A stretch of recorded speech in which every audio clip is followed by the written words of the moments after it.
جناب تقی عابدی صاحب حیدرآباد آئے ہوئے ہیں اور ماشاءاللہ شاعر بھی ہیں اور کئی کتابیں بھی لکھی ہیں انہوں نے، اور علم کے بارے میں کچھ عرض کرنا چاہتے ہیں.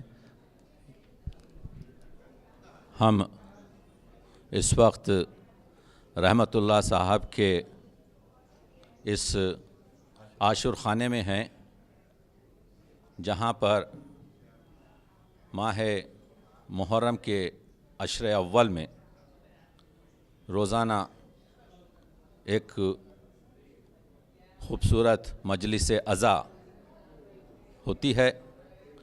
بر صغیر کی جو عزاداری ہے، جو ہماری 3 عزاداریوں کے جو ٹرینڈز ہیں، یعنی عربی، فارسی اور اردو، تو بر صغیر کی عزاداری کا طریقہ کار یہ ہے کہ ہماری مجلس حسین محمد و آل محمد پر درود بھیجنے کے بعد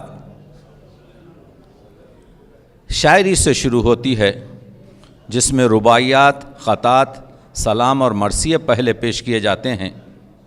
آج ہم نے دیکھا کہ اس مجلس میں مرحوم و مغفور کیپٹن عابدی صاحب کے فرزند نے اپنے والد مرحوم، جو خوش شاعر تھے اور جو بہت خوش گلو ثنا خان تھے، ان کے سلام کو پیش کیا.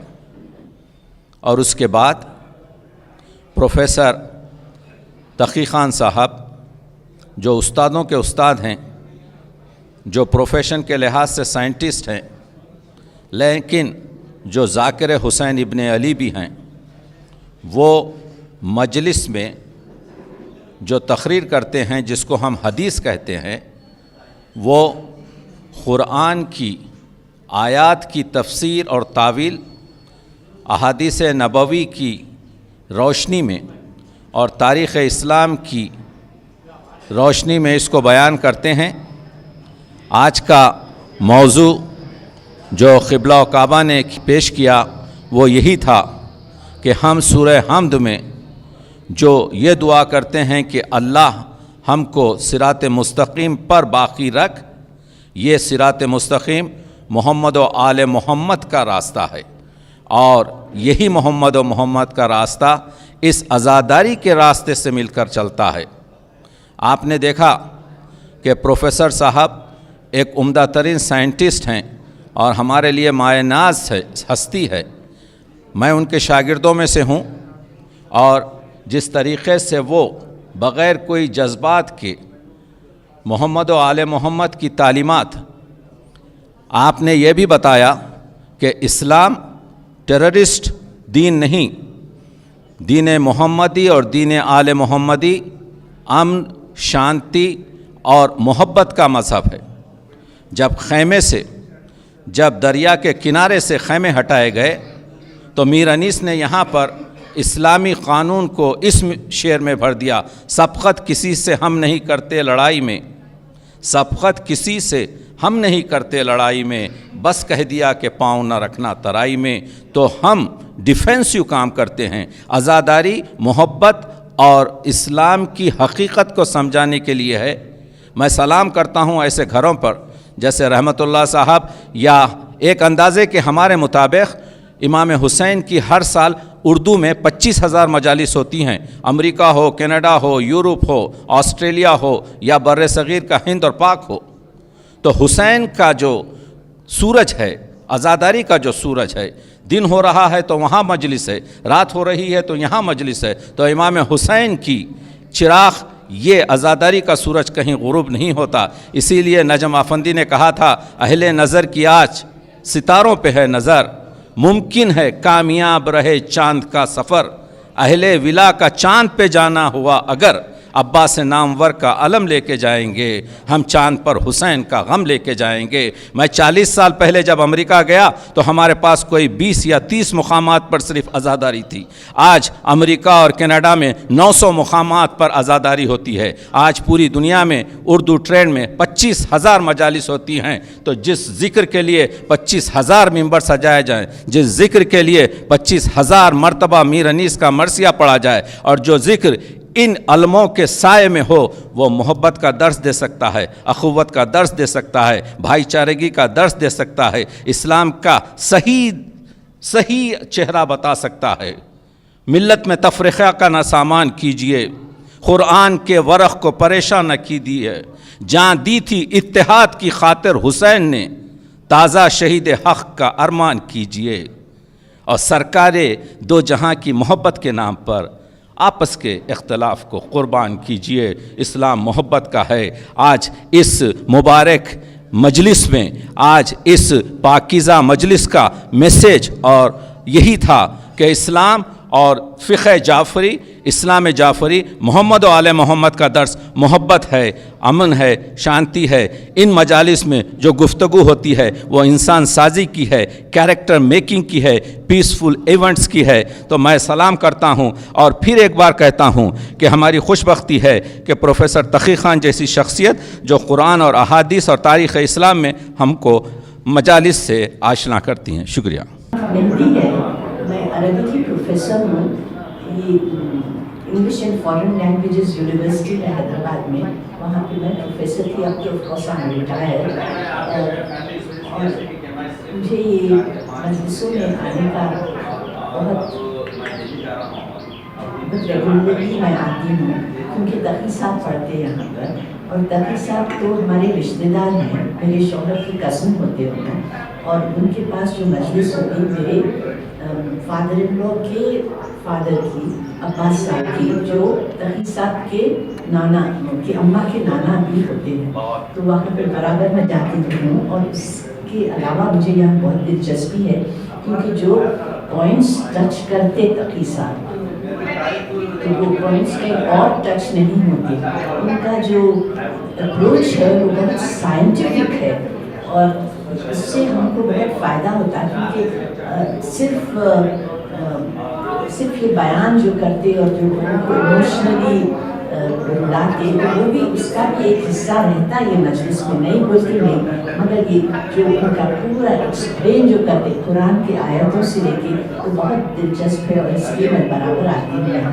اور حسن کا بہت وہ ہے کہ بہت اچھا آرگنائز کرتے، خود آتے، دور رہتے، مگر یہاں پہ مجلس بہت اچھے انتظام سے ہوتی.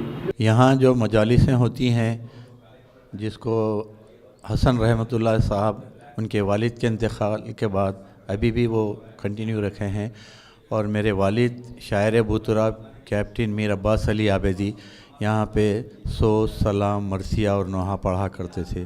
تقریباً مور دین 45 ایئرس انہوں نے یہاں پہ ذکر کیا، اور انہی کا نتیجہ ہم لوگ 4 بھائی تھے ان کے ساتھ پڑھا کرتے تھے، اور انہوں نے ہی ہم کو یہ سوز، سلام، مرثیہ پڑھنا سکھایا ہے. 2 بھائی میرے سوئٹزرلینڈ میں تھے، ایک کا انتقال ہو گیا سوئٹزرلینڈ میں، اور بڑے بھائی ابھی جدہ میں ہیں. میں ایک کسٹمس آفس میں تھا، ایئرپورٹ پہ بھی تھا. تو میرے والد کا اچانک انتقال ہو گیا تھا 29 ذی الحجہ کو. تو جب تو کسی کو معلوم نہیں ہوا کہ یہاں پہ عشرہ ہوتا ہے، اور میں مطلب ڈیوٹی پر تھا آفس میں.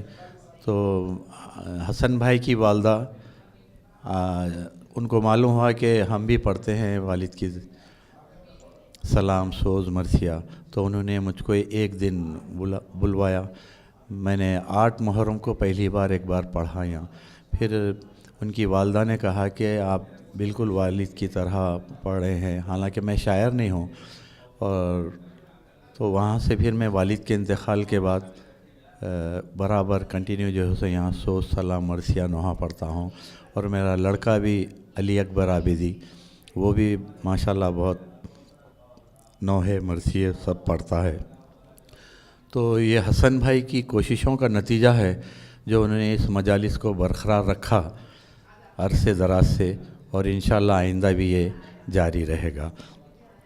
یہ جو مجالس ہیں بس انہی کا صدقہ ہے جو ہم کچھ سیکھ لیتے ہیں مجالسوں سے. اور جناب تقی خان صاحب ماشاءاللہ، پروفیسر تقی خان صاحب کے کیا کہنے، وہ تو جب آپ اٹینڈ کریں گے ان کے مجالس تو پتہ چلے گا. ابھی ڈاکٹر تقی عابدی صاحب بھی کینیڈا سے آئے ہوئے تھے، وہ بھی اپنے خیالات کا اظہار کیا ہے انہوں نے. تو بس اتنا ہی کہنا ہے کہ یہ مجالسیں ہوتی رہیں گی انشاءاللہ جب تک ہماری حیات ہے. شکریہ.